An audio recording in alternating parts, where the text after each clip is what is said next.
What's going on today, YouTube? It's your boy CP, and today I'm back for a brand new NFL Top 100 reaction video. As you can tell, we're going to be reacting to Dez Bryant, who honestly is my favorite NFL player ever, because not even just because he's a Cowboy, just the way that he goes up and gets the football.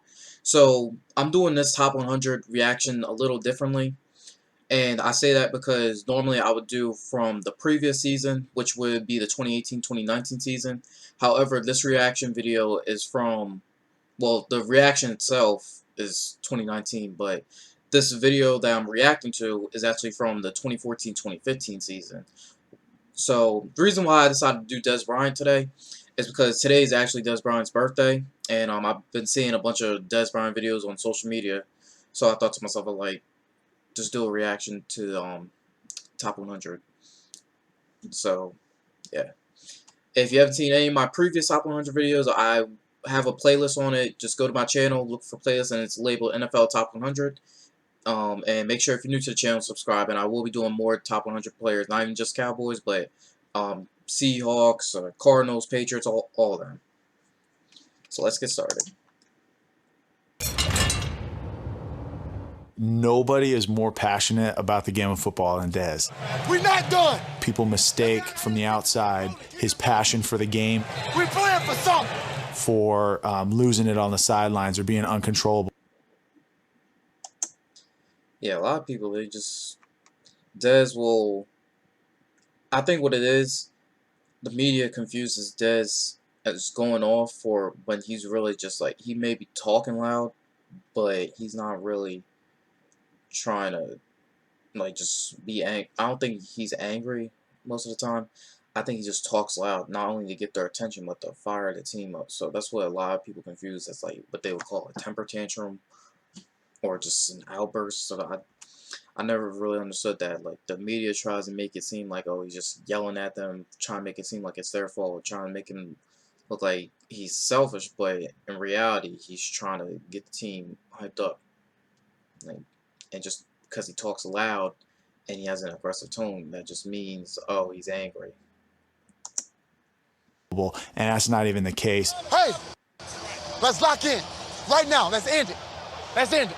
When Dez's emotions get rolling, there's no stopping him. When he gets it, that's when he really turns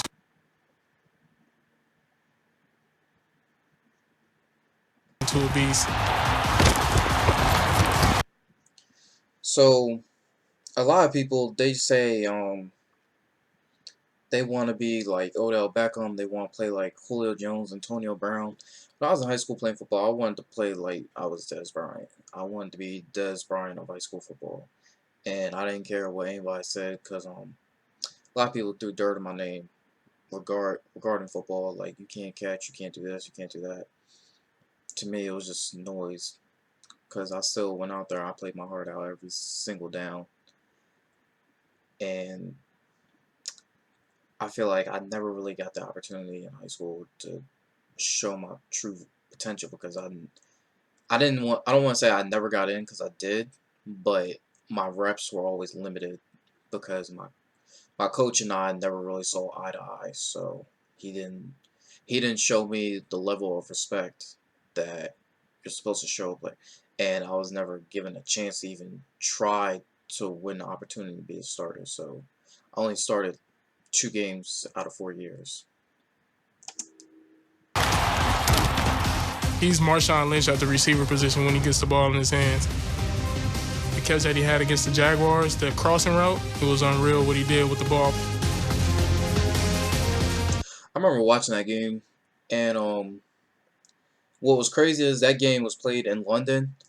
So, and then like initially Jaguars had the lead at one point, and for some reason everybody kept saying that Cowboys technically had home field advantage. I'm like, how is that home field advantage if the game's in London?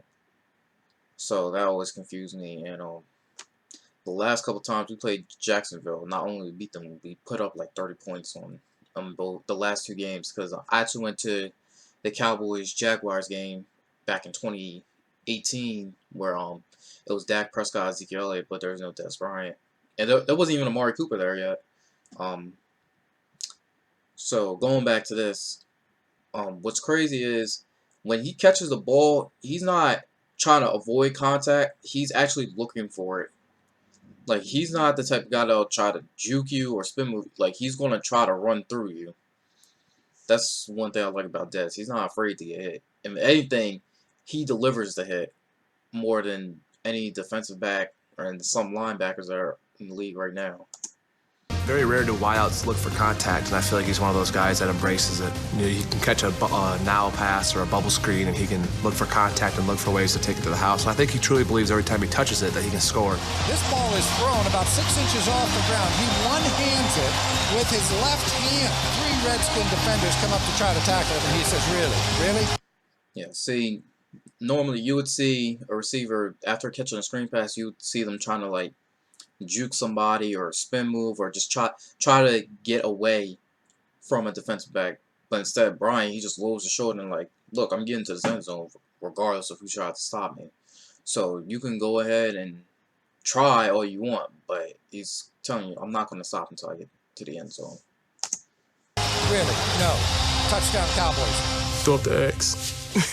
Let me see you throw your X up, X up, X up, X up, X up, X up. That is by far the most iconic celebration ever, regardless of what anyone says. To me, that is the most iconic celebration ever.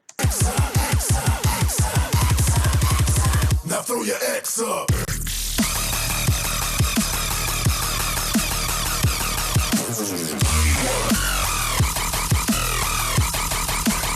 Now throw your X up. That's all you, Dez. Throw up that X.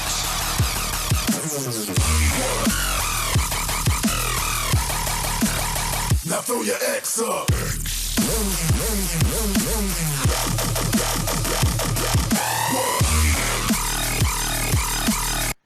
See, when Dez Bryant has a quarterback that he has chemistry with, then he's going to be unstoppable. And what's crazy is, I remember this game, and Romo was hurt, so it was Brandon Whedon. And the fact that he went up and got it over Patrick Peterson was just incredible. And if you see, like, if you don't know football, Patrick Peterson is one of the best corners in the game. Like, he's one of those guys, if you throw it to him, you better throw it in. Like, you got to throw a perfect pass. If you don't throw a perfect pass, that's going to be deflected or it's going to be intercepted. And that's one thing I respect about Patrick Peterson. He plays hard. Even though he's like one of the older players, he still has that factor in him where if you throw it toward him, he's going to pick it off, or he's going to do everything in his power to make sure it's incomplete. So he will take one of the better receivers. Like, imagine him going against somebody like Odell Beckham, just for example. Beckham will put up 12 catches in a game, without a doubt. But somebody like Peterson, he's going to limit that receiver to like 4 catches, maybe 5, to like 50 yards. And like, he'll definitely make sure that you're not getting in the end zone. So it's hard to get your #1 receiver into the end zone, or even just to put up yardage and catches, period, against a guy like Patrick Peterson. Now throw your X up.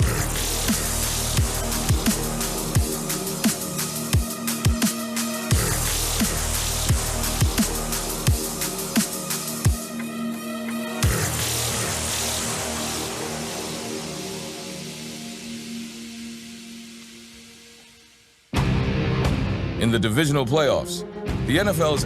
They're going to talk about this forever, and I'm just watching this, and I already know what they're about to talk about, and it is just, it triggers me so much.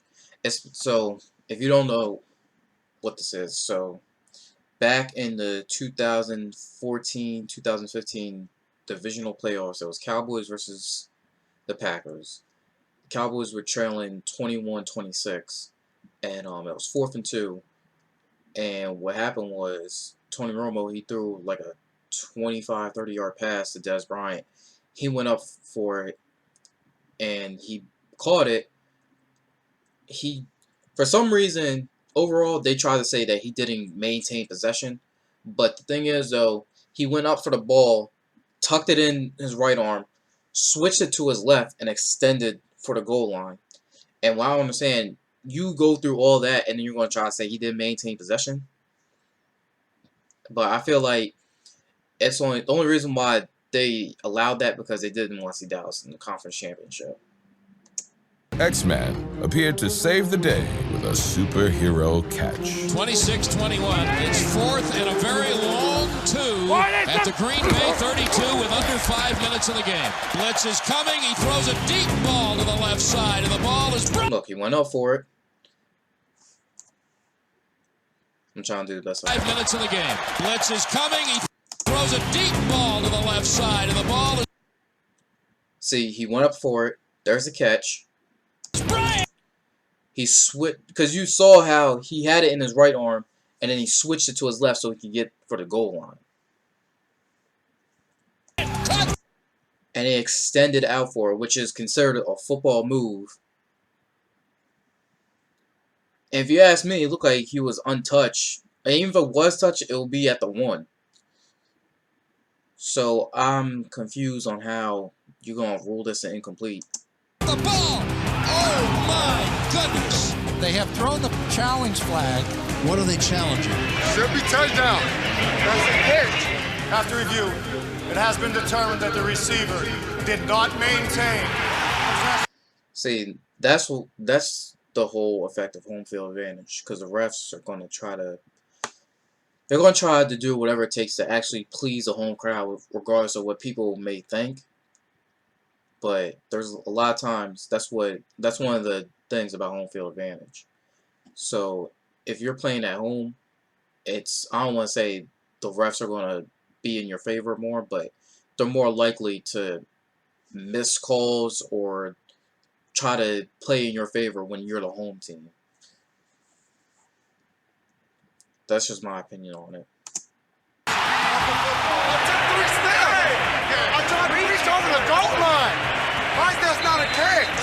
Yeah, honestly, I wouldn't. To this day, I still call that a reception. And what's real crazy is nowadays they would call that a catch. And my whole thing is like, so the fact that now it's a reception, that's still like, what's your excuse for calling it an incomplete? Because I don't understand how you go through all that effort. You made the football move, you switched arms, which is another football move. So really, he made 2. He even took 2 steps. So after all that, how you rule that an incomplete? So I don't understand it. But anyway, guys, thank you so much for watching this top 100 video. I will be doing more. I'm going to start doing other players that aren't Cowboys very soon, probably within the next week or 2. And if Dez Bryant, if you're watching this, I'm not sure if you are, if you're not, but if you happen to be watching this, happy birthday. And make sure you guys leave a like on this video, and don't forget to subscribe to my channel.